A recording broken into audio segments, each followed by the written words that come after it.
they're able to thrive in our learning community.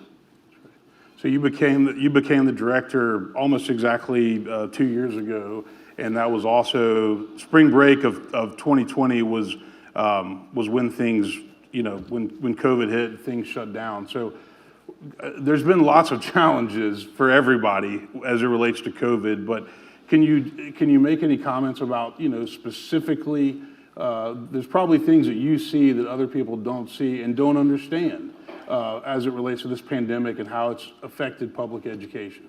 Yes, to whom much is given, much is required. When right before the pandemic forced us to close our school doors for the remainder of the school year, of course, we were responding to the tornado that came through our city. And so we were already in a recovery space. We did have some significant damage to a few of our schools that forced some of our school communities to have to shift. But with the pandemic specifically, I was very vulnerable, but clear that there was no playbook for how to navigate the pandemic. Our public education infrastructures are just not built to do what we needed to do during that time and to respond. And so it took us as a team, as educators and leaders, to come together and kind of reimagine immediately what we could do to continue to support all of our students. We had to start with some basic needs. Our students, our families depend on us for lots of supports throughout the day. So we needed to make sure that first our families were safe. We needed to make sure that our students had food, that they had access to technology, because that was going to be the mode by which we continue to educate them. And at that point in time, we didn't know how long that would be our reality. And so we had to rethink a lot about how we connected with our students and how we were going to be sure that they were thriving and that they were safe and that we continued them on a path towards success. And so while it was a challenging time, we learned just who we are as a district. We know that we have lots of strengths, and so it was our time to really come together and demonstrate those strengths and do what was needed to make sure our students have what they needed and what they deserved. And so during that time, we dreamed of being a one-to-one technology district. We've been talking about that for years, but the investments just weren't there. Mm-hmm. And so we're thankful that through the partnership with the Mayor's Office and Metro Council, that we were able to, in a very short amount of time, I think we kind of joke sometimes that in about 6 weeks, we did about 3 years worth of work in getting devices into the hands of our students and making sure that they had the connectivity at home. Well, and it's also not a given that when you went remote, even once you got laptops into the hands of the students, that everybody would log in. Everybody could log in. And so that brought its own challenges too, even once you made the decision that spring to be remote. That's right. And that's what the one-to-one means, right? Yeah, absolutely. And I think, it's a good point of emphasis here to highlight and celebrate that we're a very diverse learning community. And so we needed to make sure that we were removing barriers to access for our students. Language barriers, we have over 140 different languages represented in our student body. And so we needed to take that in consideration. We needed to take in consideration, just the economics. Where are we with families being able to provide those additional instructional materials and spaces for learning as well. And we wanted to support our students while they were at home learning. Dr. Battle, can you say a few words about just poverty and the challenges that poverty brings? And not every Metro Nashville public school has the same, set of families, the same socioeconomic conditions. And so poverty brings a unique challenge to many of our schools. And you alluded to some of them count on the school day as a time when they would get lunch and a snack, and if they're not in school, then you worry if they're going to get that at all. But I know that's a broad question, but can you comment on that? Yeah, so we work with children coming to us from every conceivable situation at home, and even some without homes. Mm-hmm. Everything from hunger to housing, to maybe even violence in the community. Our students experience that, based upon where they live. And so we've come out of this pandemic, and let me take a step back for just a moment, because when we were in the virtual space, we created lots of structures to get feedback and to learn what was happening. And, from our students to our parents to our teachers to our support staff, we wanted to know what's happening and what do we feel like we need as a community to move forward. And what was loud and clear in those conversations as we sat back and we reflected on that information was that our students wanted to be known and our parents wanted to know that we understood where our students were and what they needed, that they were seen as a part of our learning community. And of course, that was something that we wanted to strive towards even before the pandemic. But during the pandemic, it became even more critical to our stakeholders that be true for our students. And so we've come out of the pandemic with a model and a goal that every student will be known. And so as I think about poverty and the impact it has on our students and how that plays out in their educational experiences, we have to, as leaders in this organization, and I believe every MNPS team member is a leader, we have to know our students. We have to understand what disruptions have been caused in their lives, how the tornado or the pandemic has impacted where they live and the careers and job opportunities for their families. And so that's what we're striving towards. So regardless of the status of our students, regardless of their language barrier, regardless of where they come from or their background or their zip code, our goal is for us to know exactly where they are, listen to them, respond to them, know their aspirations, know their strengths, and do everything we can to layer in our supports so that they continue on a positive path as we move forward. If you look at your sheet here, 57,630 meals are served daily on average, so about in between 19 and 20,000 breakfasts and then 38,000 lunches. And I know that there have been people that have, some are free and reduced and others will pay. And I know some people would like to see us get to where it's all covered, right? But that's a budget matter. So speaking of budget matters, I believe it's tomorrow that the governor is going to announce some initial information about the new funding plan. And I know you've spent you and your team, some of which are here tonight, have talked about that. And can you kind of talk about that formula and how it's been done in the past and maybe what some of your hopes are looking ahead? Sure, and thank you for highlighting on the fact sheet some of the great work that's happening across our organization. Schools oftentimes bear all the issues and challenges that bubble up in the community. And I will be the first one to tell you, we have a community of strong leaders and adults who care about our children. And the reason I'm so excited about being here tonight is that we also recognize that we can't do it alone. It takes all of us coming together, setting a compelling and aggressive vision for our students in order for that to be the reality, the positive realities we want for all of our students, including post-secondary, because that's also our responsibility. We want to make sure that not only just graduating, but what students experience and what they have as their opportunities when they graduate are positive for them so that they can live and thrive right here in Nashville. And getting back to the funding question, because a lot of times it comes down to the dollars and the investments around what we're able to do. We are excited to hear more about the details tomorrow. We believe, because we are a student-based budgeting district, we believe in a strong student-based formula. But I will say the details matter.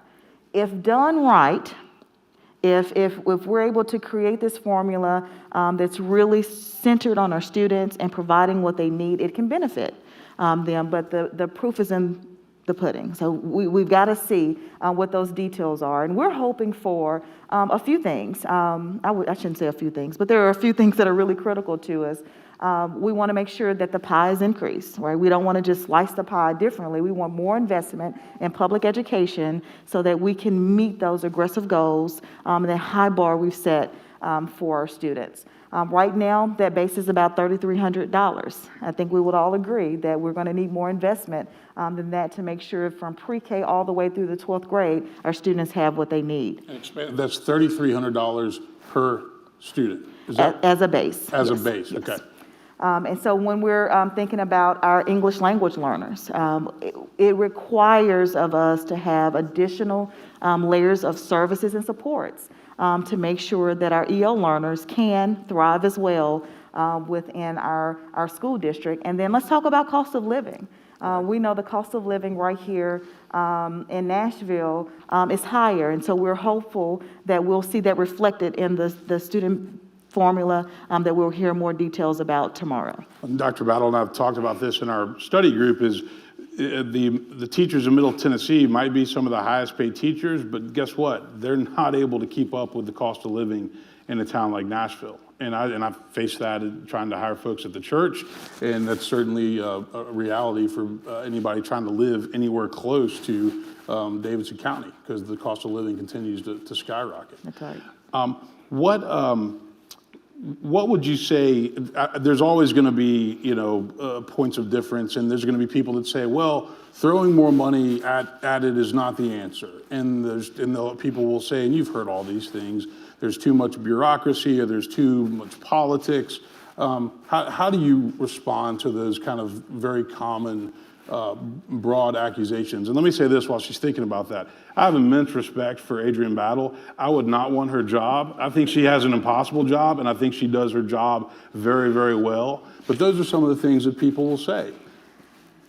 Yeah, and the good news for me is that I've been able to serve this district from multiple seats.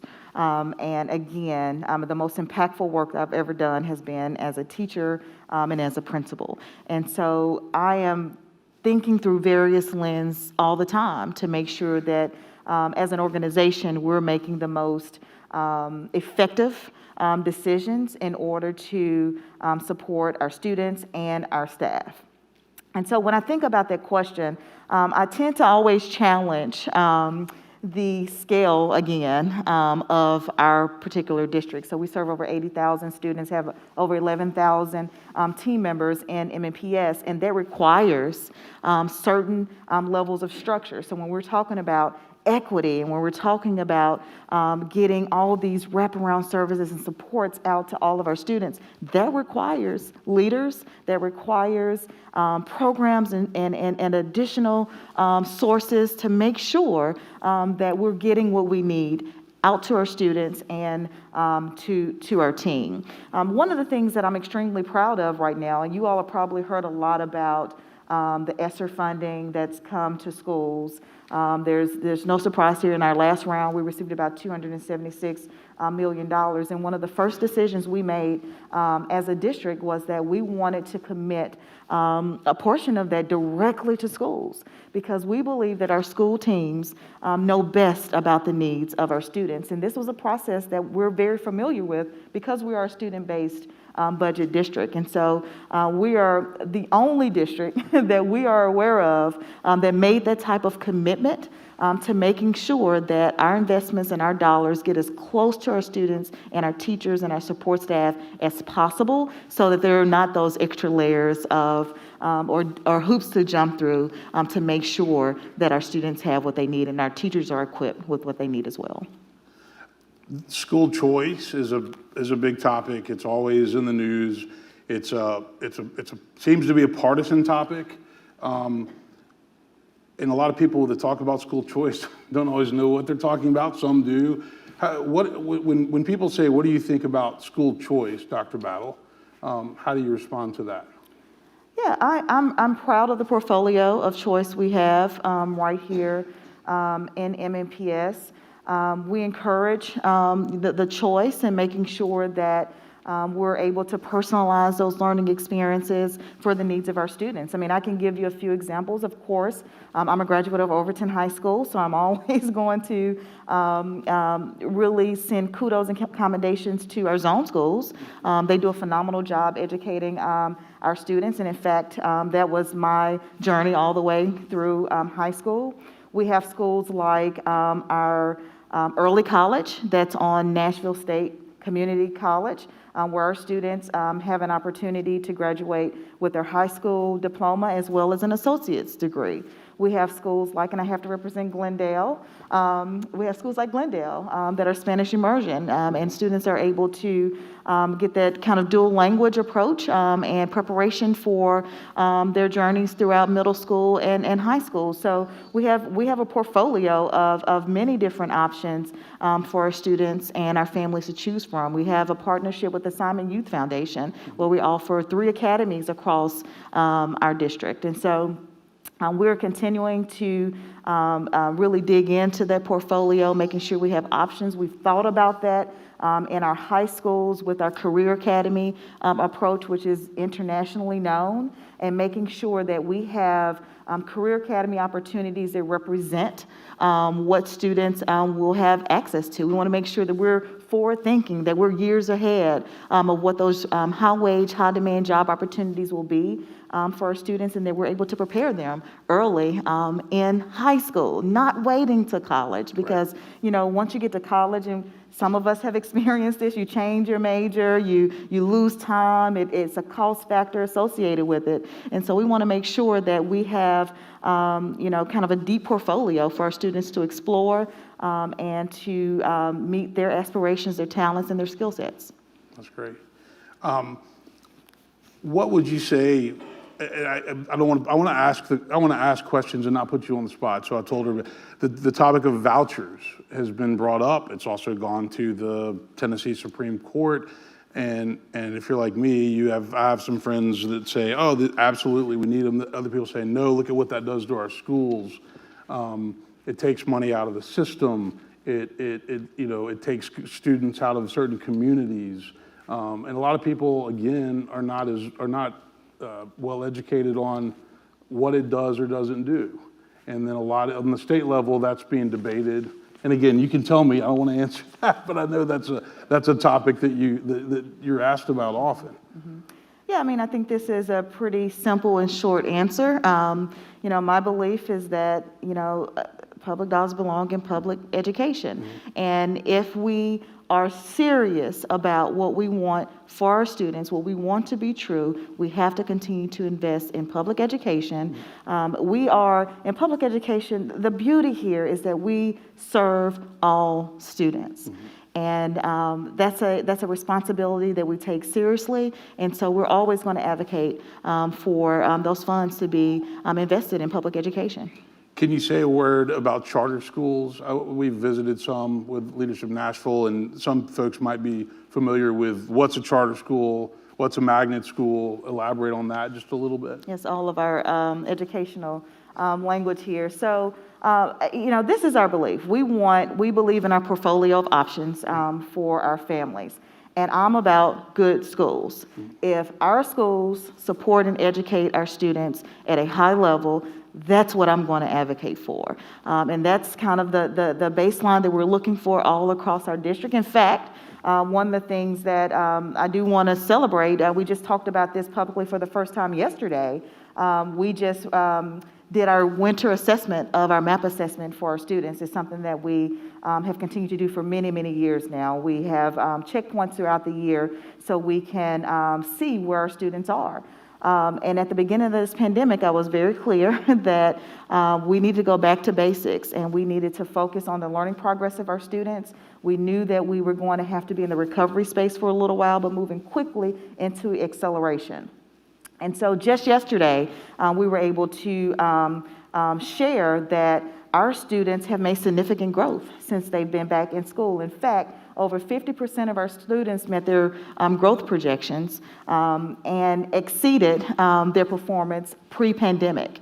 And so that's something that we're extremely proud of. And we know that our school teams, our leaders all across the district have been committed to our students. It is a testament that even since we had to close our doors back in March 2020, that they did not give up. They knew that our kids were resilient, and they're showing right now the progress that they've made. So we're extremely, extremely proud, and that's a data point that's not just comparing our students here locally. It is not even just within our district or in our state, but that's a national percentage that I'm sharing with you. Over 50% are over that 50th percentile, and that's something we've been shooting for a long time. And in both English language arts and in mathematics, our students have exceeded their growth, going all the way back to February of 2020. So I'm really excited and proud of that data point. So earlier I mentioned Fall Hamilton, which is Woodmont's partner school, and there are other churches in our community that partner with different Metro Nashville public schools, and really I lifted up some of the folks who are here tonight that help establish that, and talking to some of our members and leaders. I've had a great friendship with Matthew Portell, who I'm sad to say is going to be leaving this year because he's been a phenomenal principal and a great friend to us and done a great job at Fall Hamilton. But I do want to talk tonight some about, how can churches help? Because I feel like our church has been trying to help, and we've got teachers here, we've got educators, we've got parents. How can churches help? And I know you've got some staff here that we're going to introduce, but that's something that I really want to lift up, because as a church we care, and I know other churches care, and we want to help. And so what's the best way we can continue to try to help? Yeah. So first, let me just thank you for your leadership. Since the first day we've connected, this has been a question. I mean, we've been talking about this and really expressing and demonstrating your commitment and as a representation of your congregation of wanting to support in any way that you can. So again, I appreciate being here tonight and for you always kind of pushing with that question and just reaching out around what we can do more of and what we can do together. So there's a few ways that, and many, many ways, there are the things that have always existed, reading to our students, getting into our schools, celebrating the work, thanking a teacher, all those things go a long way. Right now, we're in the midst of the second year of a program that we call Accelerating Scholars. And I'm going to ask Dr. Carrie Randolph to come up in a moment and talk a bit more about it. So when we were coming out of the pandemic, and as we're coming out of the pandemic, we've been thinking about, again, how are we going to accelerate outcomes for our students?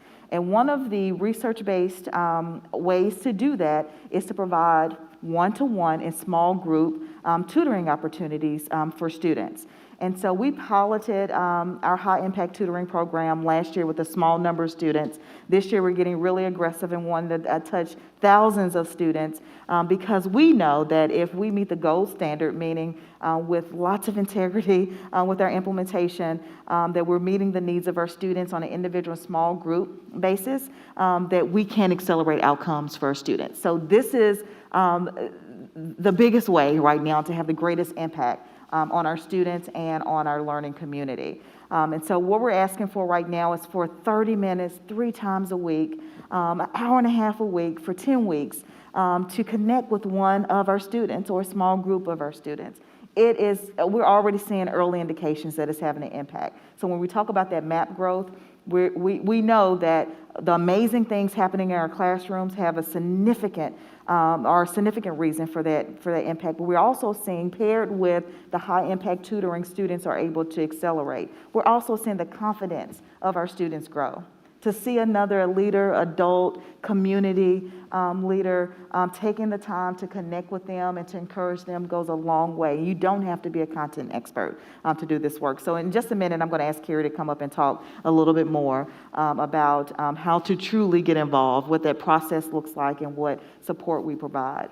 Also, Pencil, hopefully many of you are familiar with Pencil. They are a great partner to us as well. They do a lot of great work of connecting churches and community leaders. Let me take the churches part out because there's a great partnership happening there. But our community leaders with our schools and helping them with all the background check information to make sure everything's above board as they support our schools.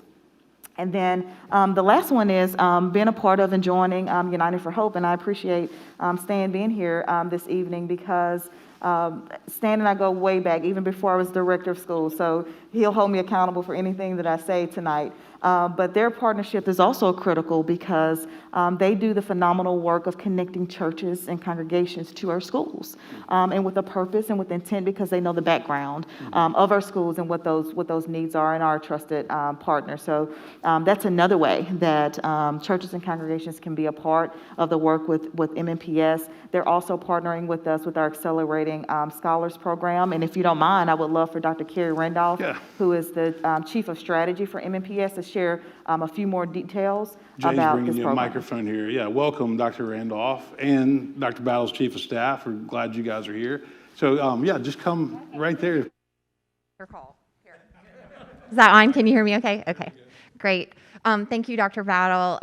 It is a different kind of altar call in a way, because Accelerating Scholars, we already have a lot of evidence showing what an impact it's making on our students. And Dr. Battle talked a lot about academics.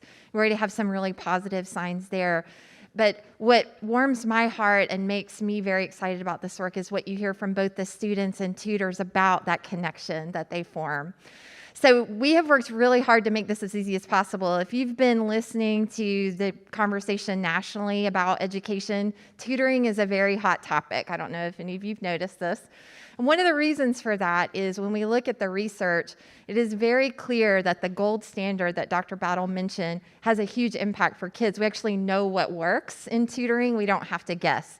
So it's that 30 minutes, 3 times a week with the same tutor, so that strong relationship can form for at least 10 weeks.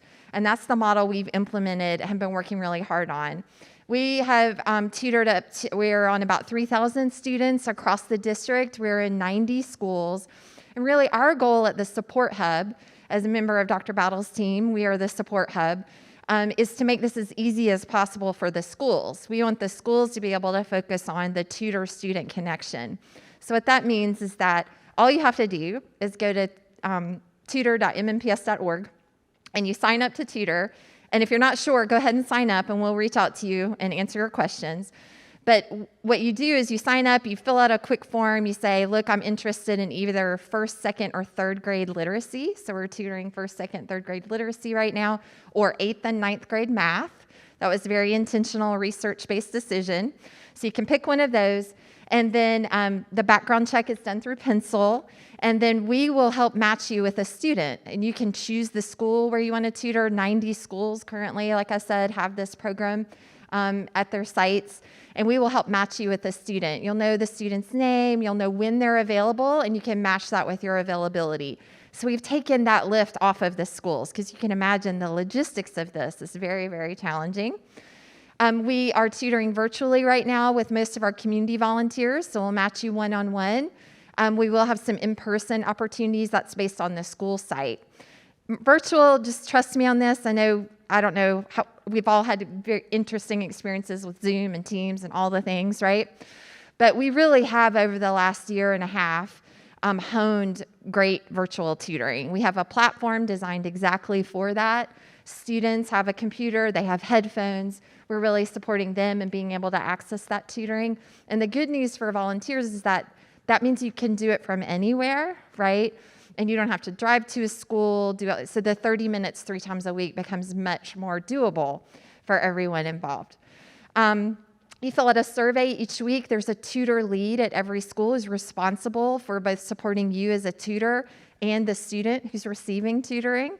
And so they're your point of contact, so we can align what that student needs. But here's the most important part. I'm a teacher, but I'd never been a tutor before, right? I knew how to teach a big group of students, but it's a little different working one-on-one or with a small group of students. So we have a curriculum that we've developed. We train you on that curriculum, and then you're off to the races. So you're not like, my nightmare would be Googling how to teach exponents on a Monday morning before it, right? That's not how it works. It's aligned with what students are learning in the classroom. You have communication with that school on what that particular student needs. Also, we have office hours for tutors. We have additional training. We really have as much engagement as you want, to be honest. And I'll just emphasize something that Dr. Battle said. This is about our community's kids, and this is a way for the community to engage with our students. And I just want to underline, United for Hope and Operation Andrew have been huge partners in this work and growing this work. as well as Tutor Nashville through Vanderbilt. We have the largest tutoring program, as far as I know right now, in the country that works off of a volunteer group as well. We do have some other tutors, but I do think we have the largest scale gold standard program right now. And that's something to be proud of. But where that comes from is really from what Dr. Battle said. It's about every student known and every student connected to what they need. So I hope you will all sign up. I mean, I tried really hard. So I hope you will. I hope you will all sign up. But you don't have to be here. We have college students all over the country tutoring our students, for example. So you can imagine this opens up a world of possibility for our kids and mentoring and relationships and getting them everything that they need on a daily basis. Dr. Randolph, just to be clear, it's 3 times a week, 30 minutes per session. Correct. And you're asking for a 10-week commitment. That's right. And honestly, we can work with you just a little bit on that. We do have some places where we're doing 4 times a week for a slightly shorter amount of time. So look, if you're interested, sign up. We'll try to match you with a student that has matching availability and needs your help. Okay, awesome. Thank you. Let's give her a round of applause. So I want to ask Dr. Battle a couple more questions, and then we have a lot of very educated people here in MNPS, and I know I have questions for you, so I want to open the floor to them. But so we talked about funding, and funding is always going to be a challenge, and this will be an interesting week to see what is announced tomorrow. What else would you say, broadly speaking, are the largest obstacles, in addition to funding, that you have to deal with in terms of getting the students? I mean, the pandemic has been an obvious given one that was out of our control, and that's been a challenge in every industry everywhere. But what else would you say that you think about on a regular basis that, wow, if this is what I'm having to face or go up against to accomplish what I'd like to accomplish? How many times can I say funding and get the answer right? So funding is important because we have to have the right investments, including, as you mentioned, right now we're celebrating and proud of the fact that we have the best paid teachers in the state of Tennessee. And we have a lot more work that we need to do. We're also doing some work right now for our support staff. So one of the other things that we have to pay attention to, a lot of attention to, we need to continue to advocate for local control around our public education systems. When we're making decisions, when decisions are made so far away from the classrooms that our students are being served in and that our teachers are teaching in and our principals are leading, there tends to be a disconnect. And so something that's always top of mind for me is how we can continue with our Board of Education and as a community, continue to advocate for the local control to make the decisions we need to make to best educate our students. And so that's just something I think about all the time, from policies to requirements to licensure, all the things that matter to our ability to operationalize what it is we want to do for our students. So I think that would be my initial response to that question. But again, that's if you're going to answer the question with funding and investments first, that's where I would go next. Just making sure if we have the resources, if we have the investments, that we can truly make the most effective and efficient decisions to get our students where they need to be. All right, my last question, and if you have a question, put your hand up, and Jay's going to come around with the microphone. What do you love most about being in this role? And I know you probably could have never dreamed growing up in Nashville and going to Overton that you'd get to do this one day. But what's the most rewarding and fulfilling thing for you? I'll give you 2 examples here, and just I'll let you in on a little insight around how I schedule and organize my week. The first thing that I do almost every Monday morning is I visit schools. The first thing that I do, and that's intentional because I love being in schools. I love being close to our students and our staff. And I enjoy the work that they do, and I love just watching what I'll call their magic around engaging students and helping them grow and thrive. And sometimes I get a little too ambitious, and I try to do too many schools first thing on Monday, but it is to help myself and my team, who usually joins me, to be grounded, to be focused. This is why we do the work that we do. We need to not be removed from the realities of what our teachers are managing on a daily basis and what they need. In fact, this is the reason that you've probably heard us kind of rebrand ourselves from a central office to a support hub. It is our responsibility to support what's happening in our schools and what needs to happen, and not to get in the way and not to cause additional stress, anxiety, or barriers to what our team needs. The second thing that I'll share that I enjoy most, I've been able to create over the last couple of years what I call directors' cabinets. And I thoroughly enjoy the best conversations of my week, taking time to connect with and learn from all of our cabinets. And again, we have our student cabinet, we have our teacher cabinet, we have our principal cabinet, we're working with our PAC as well, and are being responsive and getting our leaders out and answering questions. We have our support staff cabinet, and it warms my heart every time I have the opportunity. And I get overly excited, and sometimes I stress my team out because I want to meet after each one of these and talk about, this is what they said, this is what we need to do. But it brings me lots of inspiration and keeps me motivated around what we do day in and day out. All right, I want to open the floor because I know we've got some very smart folks in the room who may have a question for Dr. Battle. If you're watching on the live stream, you can type that in the chat, and Jay's going to watch that. But open the floor, and please put your hand up if you have a question you'd like to ask.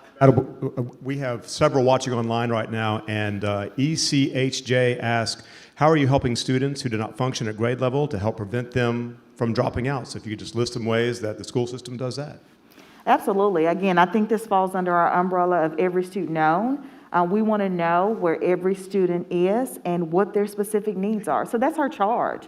That's the question. When I go out and visit schools, that's my question to the team. How are we ensuring that every student is known? So a few things that we've done a lot of work around what we call our Tier 1 approach to instruction, just making sure through our equity lens that all students have high quality text and are engaged daily in their lessons. But when we find that students might be off track, we implement and we leverage what we call our multi-tiered system of support, which is MTSS for short, to make sure that we're intervening with students and that we're doing that frequently. And so we have a structured way across our district and across all tiers, elementary, middle, and high school, where we have conversations with our students. We're looking at their data. We're having our S-team meetings and pulling our parents to understand where students are and how we can build their relevance and their rigor and build strong relationships to help our students move forward. And so that's our approach that we're using in MNPS. And our responsibility as a support hub is to make sure that our schools have access to those interventions and those wraparound services to support our students. Great. All right, Anne-Marie. Hey, Dr. Battle, thank you for being here. My question is really about how the community can support teachers in metro schools. I feel so fortunate. My kids have been in Metro for a long time at Hillsborough and J.T. Moore. Some amazing teachers in Metro schools. I've got 3 of them right in front of me here that I came to hang out with. But really, really skilled teachers. Tennessee is a state where there's a lot of punitive state-level policies directed at teachers. It is an incredibly demanding job. I'm really glad the city and MNPS committed to the increase in teacher salaries, but the job's demanding already. Over the last 2 years, it's been grueling on a lot of teachers. And I know of several excellent teachers who are wondering if they can continue on in the profession anymore. And that school doesn't happen without teachers, right? And so I guess my question is, what can we as a community, as citizens and collectively do to support our teachers in Nashville, and what a great asset they are? Absolutely. Thank you so much for that question. Also, thank you for the work that you're doing in your cluster as well, and recognizing the great work of our educators. listen, the job of education and being an educator was hard before the pandemic. We were already wearing so many different hats and doing everything we could and that we could think of to make sure the needs of our students were met. And so I'll start by kind of summarizing some of the things that we've shared here. But one area of focus that we've shifted from, particularly with our partnership with Pencil, we've asked them to shift into the teacher support space. And so right now they're building out a platform for community leaders and parents to be able to be paired with, if you will, what schools and teachers are telling us they need right now. And it might look different depending on the school that you're supporting. But we've asked them and are supporting them on kind of changing the focus for a little bit here to make sure that our educators are being fed just like they're feeding our kids, right? And it's not just all about compensation. We know that is important. And we want our educators to be able to live and thrive in the same community that they're giving back to. But we also know there's so many other conditions that helps a teacher become more effective and to provide that individualized and personalized instruction that we've been talking about. So building a strong culture and climate matters.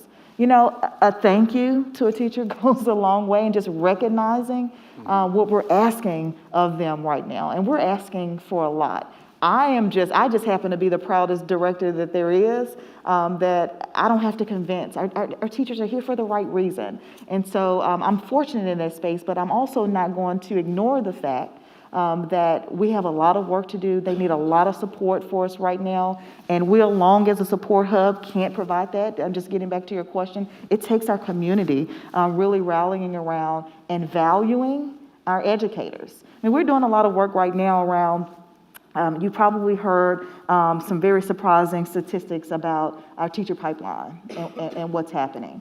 And so we're being very cognizant about that, making sure that we're retaining our top quality educators and leaders. We're thinking about that pipeline, that leadership development, and what they're telling us they need to thrive, like instructional materials.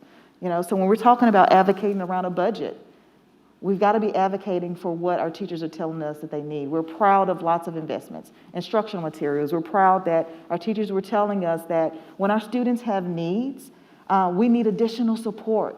We need it on the ground. We don't want to wait 1 or 2 days or a week even to give students the supports that they need. And so through advocacy and investments, we now have our advocacy centers in our elementary schools, and we're continuing that through our secondary schools with our restorative practice assistants. So there are a number of ways to get involved, but that Pencil approach where they're building out their platform, we're going to be asking our teachers what do they need. A few schools are piloting this right now, and we're matching our community leaders, our parents, to those needs so they can continue to celebrate their great work. Great question. And we do have a number of teachers here tonight, so if you're not a teacher, let's just give them a round of applause for what they do and what they've done the past couple of years. Karen, I have a question. Proud retired Metro teacher and instructional coach. I want to thank you for summer school. Yay, the kids need it. I want to thank you for feeding children during the pandemic. That was quite an initiative.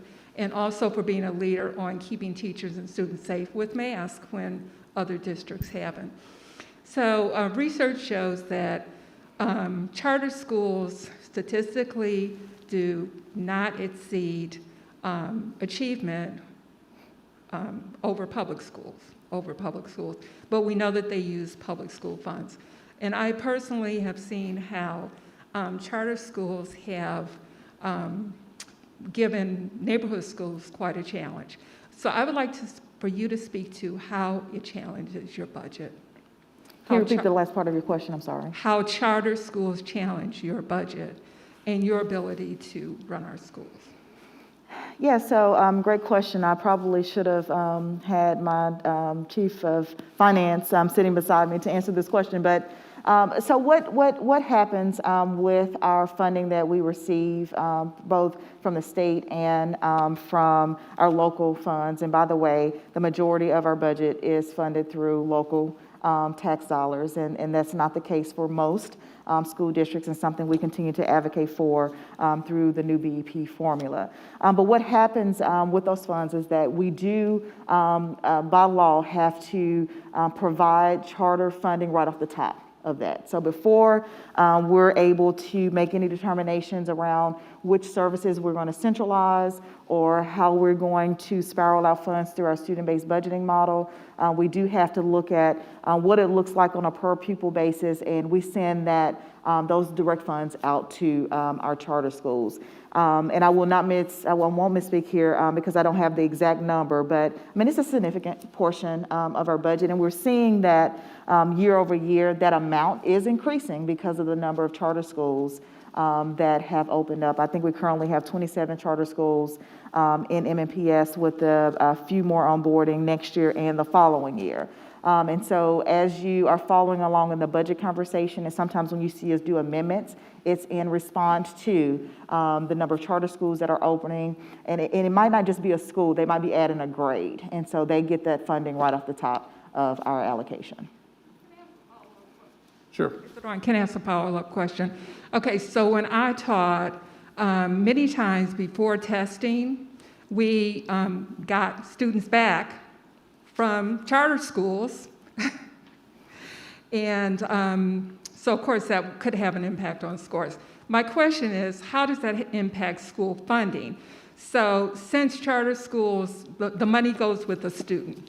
So all of us who taught in schools know about count day, the number of students you have on count day in your school. So if a student is in a charter school on count day, but they come back to us in January, a public school, where does that money go? Does it stay with the charter school, or does it go to the neighborhood school? I knew exactly where you were going with that question. So the funds currently do not follow the student. And so we do not have a structure or method by which at certain points throughout the year, if we have that transition, that those funds would follow. And more specifically to your question, I think you were also hitting on timing of when that typically happens. It's that around that testing time, we know that's closer to the end of the year. And so it's almost nearly impossible at that point to do it because, again, no surprise to anyone, personnel is the majority of a school district's budget. I mean, it's really about your people and the quality of your people. There's not, the curriculum's not going to do it, a program's not going to do it. It's about the quality of the leader who that student is engaging with. But there's currently not a structure by which those funds follow students back to their school. Alan. First, thank you. What a difficult job you've got in teachers. I can't imagine doing it because these students come from great family support and zero family support. Mm-hmm. And what a tough job. My question is, how does Nashville business support metro schools compared to other peer groups, peer schools across the country? Is it more or less, about the same? Yeah, I think this is a bragging point for Nashville. We have hundreds of business partners. And I'll give you one specific example. We have business partners with our elementary schools. We have business partners that are matched to our middle schools. We also have that in our high schools. And in our high schools specifically, we have, and I hope you've heard of this model, we have our Academies of Nashville model, particularly in our zoned high schools. And those models are built upon career themes for students that they enroll in because they're interested. And the basis of those partnerships are with our business leaders. We sit around the table with our business partners and we talk about what is the forecast? What does it look like? What do our students need to know and be able to do by the time they graduate, not only from high school, but from college? And they help us build our pathways for students. Many of our students graduate with industry certifications. They're graduating with certifications that adults typically are gaining years after graduating from a college or a university and going into the career. And so as we think about how we compare to other like cities, I think that's a bragging point for us. We have a lot of engagement. We have a lot of our business partners working in our schools. Some of our academies in our high schools are branded by our business partners. At Another specific example, at Hillsborough, McGavick, and Antioch High School, we have credit unions inside the school run by our students. Our students are running these credit unions. So state-of-the-art technology and camera systems, and I mean, real transactions our students are running day in and day out. So I think this is a great kind of success leverage point, and something that we've been able to take to scale, giving those business partnerships across the district. Jim Easter is watching online. He says, if a professional semi-retired person would like to teach as a substitute or work part-time, would that be able to happen? And he may be volunteering, I don't know. Can you repeat the beginning of the question? Sure. If a professional or semi-retired person would like to teach as a substitute or work part-time in the school system, would that be possible for them? Absolutely. Please reach out to us. You can email me directly. You can email our our HR department, or come by. We will do everything we can to make sure we get you onboarded and that we support you in the work of supporting our young people. So absolutely, there are opportunities that exist. In fact, I mean, you name it. There's so many opportunities based upon your skill set, your interests, how much time you want to give. I don't think we turn any help or support away.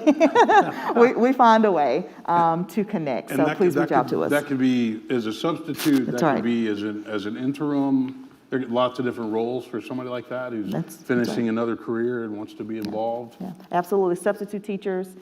You've probably heard the conversations and seen the headlines.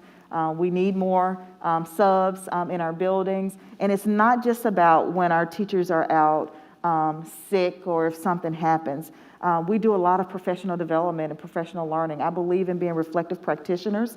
Sometimes we need to implement, we need to work with our students, and we need to step back and reflect on and revise our plans. And so our educators leverage time throughout the school year to also do that, but we need substitute teachers. And of course, given the impacts of COVID, it's helpful to have other leaders step in and support our students when our teachers can't be there. That's great. Other questions? See one up here towards the front. Archie? I have a quick question for you. Let's talk about teacher salary, starting salary. If we had to categorize it, and we categorize it such as high, medium, and low, and we look at the 48 lower states, how would you rank Nashville, and what is Nashville doing to improve the starting salaries for teachers in order that they can retain qualified teachers who are starting to make mass exodus, if you will? And then also the other question is, why in Asian countries do they recognize teachers on a different hierarchy, such as lawyers and doctors, where in the United States they do not, and it's kind of disrespectful? Yes, if I can unpack that question a little bit. So in comparison, in the state of Tennessee, we have the best paid teachers in the state. When you think nationally, we still have a lot of work to do.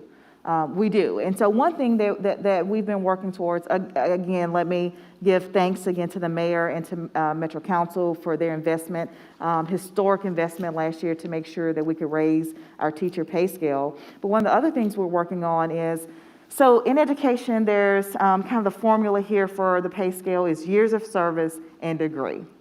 And so part of the years of service is what we call step increases. There should be a guarantee that every year that a teacher gives of their service and support of students, that the next year that they will see a pay increase. That is just the standard traditional way of how we recognize and value our teachers. Once we get to the right level, it'll be the appropriate value to your last question. And so for several years, because of the lack of investment in public education, we were not able to provide those step increases for teachers. And so what my administration is attempting to do, one, is to prepare and share what we call an aspirational budget. That's what the community has asked of us to do, and we're being responsive to that. What is it that you really need?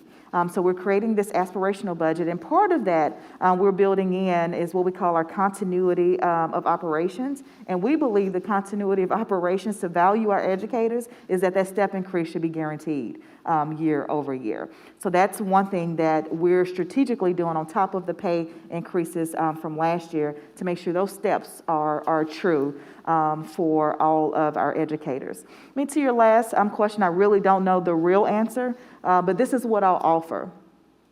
We have an opportunity as a community to change that narrative. We can start that narrative changing right here in Nashville. We want to be the place where the best and brightest educators serve and where they want to come. There's not districts around the country doing this type of work. So it's up to us to change that conversation, change the narrative, and value our educators at the same rate that you just described. We can make a difference. Nashville is so diversified, but yet we're lacking in education. Right. That seems to be the major drawback. That's right. Good question. Let's see, George, Keith, right there. Thank you for coming, Dr. Battle. I'm a 1965 graduate of Overton High School, where I got a great education and some really great teachers. Can you identify some of the challenges of educating a high school student today versus what we must have experienced back in those days, especially with language and culture? Technology is something else, isn't it? Social media, you know, some of the things that we might have experienced in school, and I'll just simply put like social media, internet, the instant kind of communication things are a challenge. They can also be leveraged to be positives as well. And so we want to recognize that. But here's an example that I've given to my students. As you all know, actually my background, I'm an elementary education degreed individual. I thought I would stay in elementary education, ended up first teaching in middle school. Somehow I became a high school principal, but I loved every minute of it. But I tell my high school students, used to tell my high school students all the time that, and I'm gonna go back to the Academies of Nashville model. So when I was a student in high school, I knew that I wanted to be a teacher. I knew that. I came in, I knew it. In fact, I ended up choosing where I went because they had a child care program. And it was a standalone program. I had one teacher for a couple years. She was literally the only one. While I had excellent teachers and they knew me well, she was the only one who really knew that I wanted to be a teacher. And her name is Tommy Sue Garrett. I love her. We're in contact to this day. But what our students have the opportunity to experience now, particularly through our academy models, is for every one of their teachers to know exactly what their aspirations are, and helping them create a path to that experience. And so I think that is one difference. We have become even more laser focused around building positive relationships. Not that they existed in years past. We've become more laser focused around relevance. How many of you have ever sat in a class, whether high school or college, and thought, why in the world do I need to know this, right? So we're trying to build in that relevance, and also the rigor. And we're thinking about rigor much differently and more in an equitable manner around what all students need to possess, the knowledge, the skills, the character that they need to possess to be successful post-secondary. So that's kind of looking at it a different way of what kind of enhancements are there and what kind of changes we see. But our students today, they are very technology savvy. Socially, they are, growing up in a more diverse community and schools, and those are things that we're proud of. But we'll continue to hold on to the history of our schools, but also be responsive to the needs of our students today. Okay, let's go in the back, and then we'll have Sarah down here. Yeah. Hey, Dr. Battle, thank you for sharing some of your very valuable time with the Woodmont community. We've talked a little bit tonight about teacher retention, and I know one place where the rubber really meets the road is when teachers decide to start their own families. So my question for you is, Does Metro Public Schools have a plan in place for paid parental leave? And if so, what does that look like? Thank you for that question. Great question. Something we've been talking about for quite a while, and I guess I just took a moment there because I'm a fairly new mom myself. I have a 2-year-old and a 4-year-old, and so just being on that journey and knowing, having that experience, just connected with me there for a moment. But going back to our aspirational budget, so we now again create an aspirational budget. We put out there, this is what we desire. Right? This is what we envision for our students, for our educators, for our families. And one of those aspirational budget items is around paid family leave.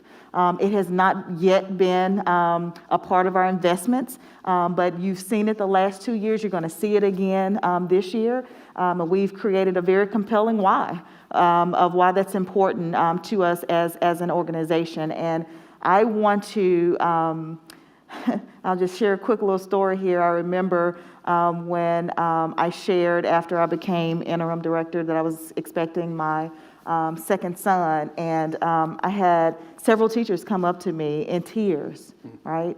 And they said to me, "Oh my gosh, you can really do it. You can be an educator and you can be a mom." And I cried with them and I said, "Absolutely you can. And we're going to do everything we can to support you in being able to do that." I mean, this is the only profession that, we pour into everyone's children. We touch every career that's out there, but yet we have this challenge and tension around our educators, our leaders to be able to start their own thriving families. And so we're going to continue to keep that a part of our aspirational budget, and we'll continue to advocate for the investments in order to make that happen. And just to be clear, it's not that we have a little bit and we're trying to get it to a longer amount. We don't have it. Correct. Okay, wow. Sarah Drury, who, by the way, has been one of our pioneers to get our Fall Hamilton partnership going with Denise, and she has a question. Yes, if anybody wants to volunteer in the classroom, Fall Hamilton's parking lot, anything like that, Denise and I are at that table back there, and we'd love to talk with you tonight. My husband and I are the parents of 2 Metro Schools graduates, one currently with a great scholarship up in Illinois and the other in medical school. So big shout out to Metro Schools and our teachers. You all are amazing. One of whom is sitting right here. Most influential teacher for Kate. My question is, we've heard so much about the mental health challenges that have been really brought into focus by the pandemic for our students and our teachers. Can you talk a little bit about what Metro is doing in the way of mental health support for teachers and students and where you would like to be with that? Absolutely. So the first thing I'll highlight is, fortunately, as a district, and I'm going to kind of separate social emotional learning and mental health, but we were on a journey, a strong SEL journey. We were looking at our integrated practices around SEL and academics. We were embedding our signature practices of how we welcome our students and give them an opportunity. But we did recognize early on that there was going to be a need to expand our mental health supports. We have leveraged our ESSER fund. So lots of ways ESSER has been leveraged. Mental health is one of those investments that we've made with our ESSER dollars. And what we're doing is expanding our mental health supports all across the district. So we were able to asset map, see who had what available, and now we're matching providers to our schools so that they have that immediate support on the ground. That's been our primary way of expanding supports in the mental health space. Let me also hit on a few other key initiatives that we've been working towards. Again, our navigators. The navigator innovation came during the pandemic. And the idea here was our students were everywhere across the city. And so we needed to keep a pulse on where they were and what needs existed. And so through the launch of the Navigators program, we paired students with a caring adult in their community who would check in with them frequently to see what they needed, and that could also connect them through what we call our collaborative referral process if there were additional needs. So that's how we were able to identify in the pandemic. We received so much positive feedback from our students and families. We also received very positive feedback from our staff. While it initially felt like another thing to do, we quickly realized that it was always time well spent. because we were able to have conversations early around the needs of our students. So that's one thing that we learned during the pandemic that we're taking with us as we move forward.